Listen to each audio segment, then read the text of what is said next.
За намайг урьдчилсан 85 эмэгтэй номныхоо санааг та бүхэндээ хуваалцъя гэж бодож байна. За энэ удаагийн санааг болохоор жишээ хуваалцъя. За эгч дүү хоёрын жишээ. Хоёулаа оюутан. Тэгээ аав ээж нь хөдөө мал дээр амьдардаг ийм хоёр оюутан байгаа. За аав ээж нь бодвол яг хэрэглээнийх нь мөнгийг сард нь хэдэн төгрөг өгөөд тэгээ тэрийг сартаа хүргээрэй гэд ингээд өгдөг ийм хүмүүс. Тэгээд эгчийн хувьд бол яг тэр мөнгийг яг тэр хугацаанд нь шууд өрөөд дуусчихдаг. Дүүгийн хувьд бол ариг гамтай байлгахын тулд хадгалж үлдээдэг ийм хоёр хүний тухай байгаа. За тэгээд аав ээж нь нөгөө ямаагаас хамнаж дуусаад 160 мянган төгрөг 2 сарын турш хэрэглээндээ зарцуулаарай гэд явуулсан байдаг. Тэгээ 2 сарын турш хэрэглээндээ зарцуулаарай гэд явуулсан мөнгөний яасан бэ гэсэн чинь дүүгийн хувьд болохоор нэг юу авсан. Нэг өмд цүнх хоёр авсан. За эгчийн хувьд болохоор тэр гутал юугаар мөнгөөр 180 мянган төгрөгийн үнэтэй хутлыг 160 мянгад багтаагаад авчихсан. За ингээд игч мөнгөгүй болоо дүү нөгөө нэг үлдсэн нэг 100 хэдхэн мянган төгрөг үлдсэн. Тэнгүүд игч би ингээ мөнгөгүй болсон. Чи над хэрэглээний мөнгнөөс бас хуваалцаарай гэж хэлсэн бай. Тэгээ дүү болохоор бухимдаа та яагаад ингээд ээж аав ингээд холоос явуулж байхад тэр мөнгөний нэг дор үрчиж байгаа юм бэ? Та тэгээ 2 сар ямар хэрэглээгээр хийх гэж байгаа юм бэ гэсэн байдаг. За тэгээ эгчийн хувьд болохоор юу гэсэн бэхээр би ерөөсөө үнэтэй гутал өмсгөн л тэр эгчийн хувьд чухал байсан.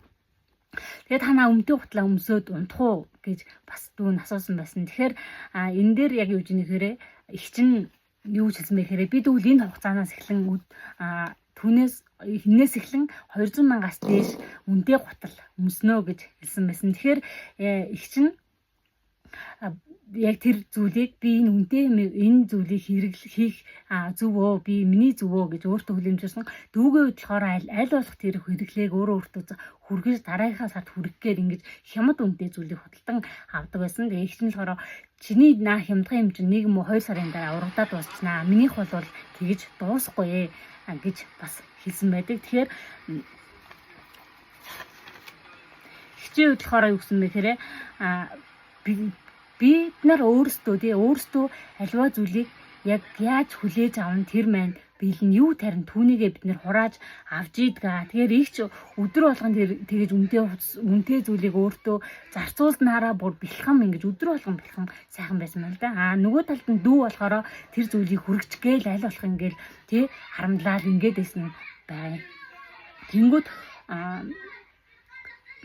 эгч юу гэсэн бэлэхээр чи өөрийгөө үн цэнтэй гэж итгэж үнэмшихгүй бол өөр хинч чамд итгэж үнэмшихгүй гэхээр бид нар өөрөөсөө үнцэн өөрөөсөө тэр итгэл үнэмшлийг бид нар өөрөөсөө хөхгүй бол өөр хүн хямдхан л гэж харах юм бол бид нэр хямдхан гэж хардаг байна. Би чинь үн цэнтэй юу гэж ойлгох юм бол бид нарыг хүн цэнтэй гэж хардаг байна гэдгийг энэ дээр бас дахин ойлгосон. Тэгэхээр энэ дүү маань бодсны эцэст 90 мянган төгрөгийн гутал хадгалж авсан. Тэгээд эгч нь хэлэхдээ зөв одоо яг зөв шийдвэр гаргаж байна. Чадна гэвэл таны зөв, чадахгүй гэвэл бас л таны зөв гэж дүүдээ бас зөвлөсөн байдгаа. Тэгэхээр бид нэр аливаа зүйлийг өөртөө хүлээмжшүүлж өөрийгөө би энэ зүйлийг чадах хэрэгтэй хүн шүү гэдгийг дахин тэгж мэдрүүлж өдөр болгон тэр гайхалтай зүйлийг мэдэрч явах нь бас чухал юм байна гэдгийг энэ дээрээс дахин ойлголоо. За тэгээ бас 3 зүйлийг хуваалцъя гэж бодсон. Нэгдүгээрт нь болохоор хашгирж уйлж байсан ч инээмсэглээ хадгал гэсэн байсан. За амьдралд хэцүү үе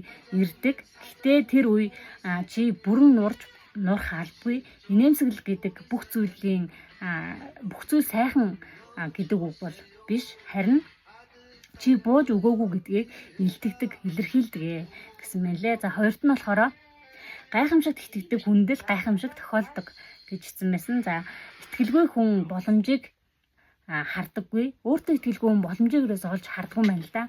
Нүүдэлд нь өөртөө итгэлтэй хүн бол боломжийг ашиглаж амьдралаа өөрчилж чаддсан байна. За эхлээд итэг дараа нь дүгнэ гэж бас энэ дээр хэлсэн мэлээ. Тэгэхээр та бүхэн маань аливаа зүйлд яг яаж хандаж, яаж өөртөө зориулж ингэдгээ бас анзаараад нэг хараарай. За тэгээ завгүй амьдралд ч өөрийгөө эргэцүүл гэсэн мэлээ. За бид байнга би явдээ гэж явсааргүй гүсээр байгаад өөрийгөө ингээд марцсан байт юм байна л да. Тэгээ яг тийм бол та төр зогсож байгаад би хинбэ би хайшаа явж байна вэ гэдгийг асуугаарай. Хэрвээ асуухгүй бол та яг тэр урсгалаараа явсаар л байна гэж бичсэн байлээ. Тэгээ дүгнэлт нь амьдрал чамд бэлэн зүйл өгөхгүй. Чи өөрөө бодож, итгэж, алхам хийж байж өөрчлөлт ирдгээ гэж бас бичсэн мэлээ. Тэгээ энэ номтойгоо дахин уншихад маш урамтай байлаа. Дараагийн бичлэгээрээ уулзцаая.